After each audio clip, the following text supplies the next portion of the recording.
మరి స్థల సేకరణ జరిగింది. ఇప్పుడు ఎర్త్ ఫిల్లింగ్ జరుగుతుంది కాబట్టి త్వరలోనే స్థలాలు కేటాయించారు. దాన్ని దృష్టిలో పెట్టుకుని మా వార్డు ప్రజలందరికీ న్యాయం తీర్చడానికి మేము ముందుకు వచ్చి ఉన్నారు.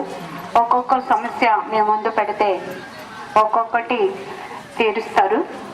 రోడ్స్ ఇరుకుగా ఉన్నాయా అన్నారు.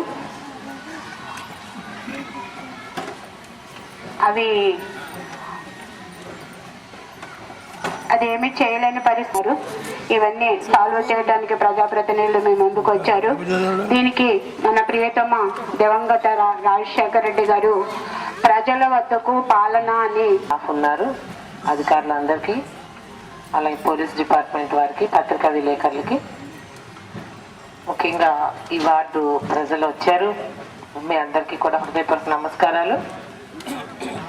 మన ముఖ్యమంత్రి రోసయ్య గారు ఈరోజు